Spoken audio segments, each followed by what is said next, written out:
لله الملك الديان والصلاة والسلام على سيدنا محمد سيد ولد عدنان وعلى آله وصحبه وتابعه على مر الزمان وأشهد أن لا إله إلا الله وحده لا شريك له المنزه عن الجسمية والجهاد والزمن والمكان وأشهد أن سيدنا محمدا عبده ورسوله الذي كان خلقه القرآن أما بعد فيا عباد الله فإني أوصيكم ونفسي بتقوى الله فإني أوصيكم ونفسي بتقوى الله فإني أوصيكم ونفسي بتقوى الله المنان القائل في كتابه القرآن أعوذ بالله من الشيطان الرجيم بسم الله الرحمن الرحيم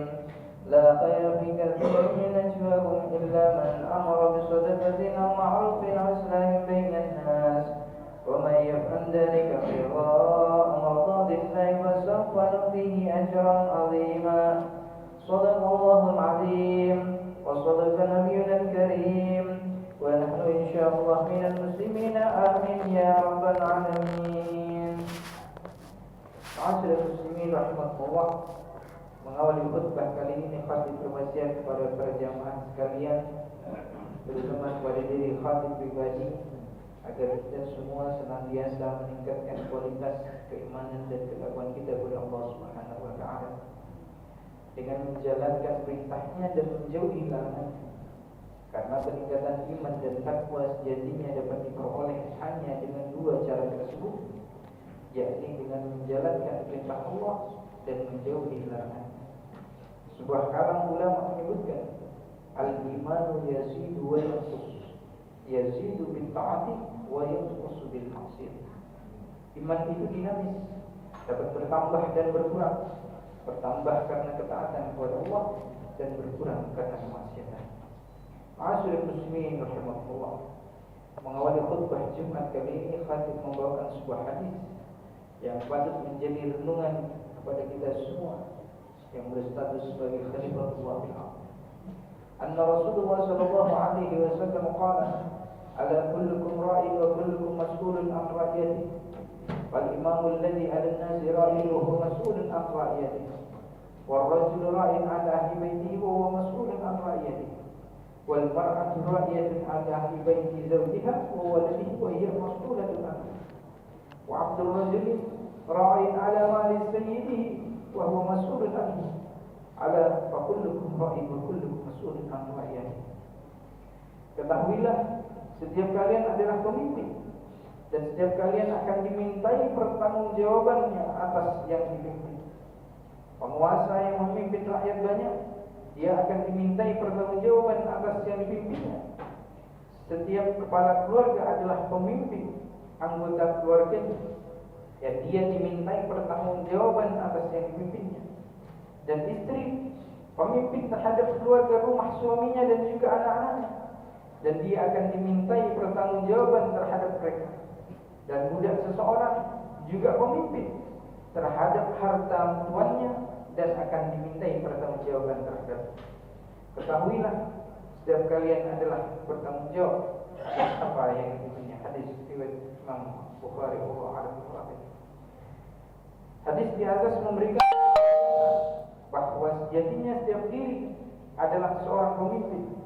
Beliau menegaskan bahwa pemimpin bukan hanya mereka yang menjadi presiden, gubernur, wali kota ataupun pejabat yang lain, akan tetapi seorang pembantu karyawan sekalipun masuk dalam kategori pemimpin dengan bertanggung jawab atas harta majikannya. Hal ini juga berlaku pada bidang pekerjaan apapun. Misalnya seorang karyawan yang sedang mengerjakan bidang tertentu, maka ia menjadi pemimpin yang bertanggung jawab atas apa yang dia kerjakan. Dengan demikian, yang terpenting dalam kepemimpinan pada diri manusia bukan persoalan besar atau kecilnya tanggung jawab yang dipikulnya, akan tetapi yang terpenting adalah seberapa kuat ia mampu menjalankan tanggung jawabnya tadi dengan penuh amanah dan adil. Dalam Al-Quran surat An-Nahl ayat 90 Allah Subhanahu wa taala menjelaskan kepada kita, A'udzubillahi minasyaitonir rajim. Bismillahirrahmanirrahim. Innallaha ya'muru bil 'adli wal ihsan wa ita'i dzil qurba wa yanha 'anil fahsya'i wal munkari wal baghi ya'idukum la'allakum tadhakkarun. Sungguhnya Allah menyuruh kamu berlaku adil dan berbuat kebajikan, memberi bantuan kepada kerabat, dan Dia melarang melakukan kemungkaran dan permusuhan. Dia memberi pengajaran kepada kamu agar kamu dapat mengambil pelajaran. Allah a'lam bishawab. Ma'asyiral muslimin rahimakumullah. Pada ayat di atas disebutkan 3 perintah dan 3 larangan. 3 perintah itu ialah berlaku adil, berbuat kebajikan atau ihsan, dan berbuat baik kepada kerabat. Sedangkan di dalam 3 larangan itu ialah berbuat keji, mungkar, dan permusuhan. Penyimpangan dari keadilan adalah penyimpangan dari sunnah Allah dalam menciptakan alam ini. Hal itu tentu akan menimbulkan kekacauan dan kegoncangan dalam masyarakat, seperti putusnya hubungan cinta kasih sesama manusia, serta tertanamnya rasa dendam, kebencian, iri, dan dengki, dan sebagainya dalam hati manusia. Semua yang disebutkan itu akan menimbulkan permusuhan yang menyebabkan kehancuran. Oleh karena itu agama Islam menegakkan dasar-dasar keadilan untuk memelihara keberlangsungan hidup bermasyarakat. Ma'asyiral muslimin rahimakumullah. Dalam Islam, adilnya seorang pemimpin merupakan hal yang sangat penting dan diperhatikan, karena keadilan seorang pemimpin dapat membawa kemaslahatan bagi masyarakat luas. Maka tidak heran jika Allah Subhanahu wa taala sangat memuji dan menjanjikan balasan kebaikan yang luar biasa bagi pemimpin yang baik, namun juga menjanjikan balasan keburukan bagi pemimpin yang tidak baik, sebagaimana hadis Rasulullah sallallahu alaihi wasallam. Inna habban nas ila Allah azza wa jalla yawmal qiyamah wa aqadhu minhum majlisan imamun adil, wa inna awwadan nas ila Allah yawmal qiyamah wa ashadduhu adaban imamun jahil. Sesungguhnya orang yang Allah Subhanahu wa taala pada hari kiamat dan paling dekat tempat duduknya darinya adalah seorang pemimpin yang adil. Sedangkan orang yang paling dibenci Allah pada hari kiamat dan paling keras siksanya adalah seorang pemimpin yang zalim. Hadis Imam Rawahu Ahmad. Allah a'lam bishawab. Dalam hadis lain beliau juga menegaskan tentang jaminan naungan Allah di hari kiamat kepada pemimpin yang adil. Sab'atun yudhilluhumullahu fi dhillihi yawma la dhilla illa dhilluh. Al-Imamul Adil. Ada 7 golongan yang akan mendapatkan naungan Allah di hari kiamat saat tidak ada naungan kecuali datang dari Allah. Di antaranya diberikan kepada pemimpin atau imam yang adil. Hadis riwayat Imam Bukhari rahimahullah. Kebijaksanaan pemimpin dalam sejarah Islam dapat kita lihat salah satunya pada diri Sayyidina Umar bin Khattab yang rela berkeliling malam-malam untuk mencari warganya yang tidak bisa makan, hingga akhirnya beliau menemukan sebuah kubur yang di dalamnya ada seorang gadis, seorang perempuan janda yang sedang memasak dan anaknya yang sedang menangis. Perempuan itu tidak tahu bahawa yang datang ke rumahnya adalah Khalifah Umar bin Khattab. Kemudian Sayyidina Umar bertanya, "Mengapa anakmu menangis?" Kemudian perempuan itu menjawab, "Seharian dia belum makan dan kini sedang menunggu masakan yang sedang aku masak." Namun alangkah terkejutnya ketika Sayyidina Umar melihat ternyata yang dimasaknya adalah kerikil dan batu.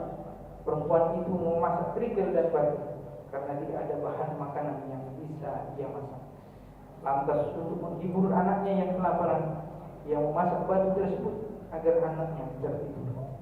Dengan nada sinis kemudian perempuan itu berkata, "Sungguh aku menyesal memiliki pemimpin seperti Sayyidina Umar yang tidak pernah peduli terhadap kesusahan warganya." Sontak Sayyidina Umar kaget mendengar ucapan itu. Cepat mungkin ia pergi ke lumbung makanan negara, mengambil sekarung gandum dan memikul gandum itu sendiri sampai ke perempuan janda yang sedang kelaparan. Tidak berhenti sampai di situ.